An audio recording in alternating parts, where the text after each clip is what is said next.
ভারত দলের বিপক্ষে আপনারা যখন ঘরে মাটিতে জিতেছিলেন তখন আসলে বেশ উৎসাহ নিয়ে আসিফ মাহমুদ সজীব ভাই আপনাদেরকে বেশ একটা বড় অ্যামাউন্ট ঘোষণা করেছিল এবং সেটা আপনারা পেয়েও ছিলেন। তবে তাবিদ আওয়াল যিনি বাফুফের সভাপতি ছিলেন তিনি বলেছিলেন যে আপনাদের একটা অ্যামাউন্ট দেওয়া হবে, তবে সেটা কোনো অঙ্ক ঘোষণা করেনি। সেই অঙ্কটা কি আসলে কখনো আপনারা শুনেছেন কিনা বা পাওয়ার কোনো আশা দিয়েছে কিনা? না, আমরা এখনো পাই না, বাট আমরা একটা অ্যামাউন্ট রিসিভ করছি। সো আমি জানি না ওইটা কি বোনাসের, মানে ইন্ডিয়ার বোনাসের কারণ ও জাস্ট নরমাল। ভারতের বিপক্ষে আপনারা যে ম্যাচ জিতেছেন আমরা একটা ম্যাচ ফি পাইছি। হ্যাঁ, ম্যাচ ফি তো আপনারা প্রতি ম্যাচে পেয়ে থাকেন, তবে ওইটার জন্য একটা তাবিদ আওয়াল বলেছিল যে একটা এক্সট্রা বোনাস, এক্স্যাক্টলি অ্যামাউন্ট একটা ঘোষণা করবে।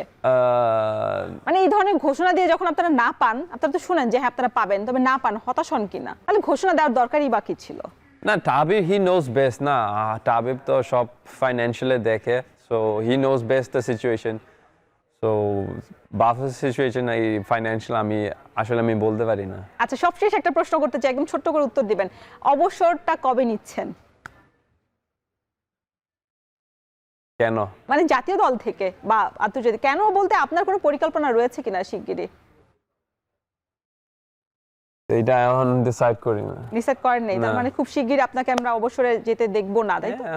আপনি দেখেন মদ্রিচ এখন 40 বছর খেলতেছে, এখন রোনালদো এখনো খেলতেছে, রোনালদো খেলছে এবং রেকর্ডও করছে এবং তাকে মাঠে নামানোর সুযোগও দেওয়া হচ্ছে, খেলতেছে।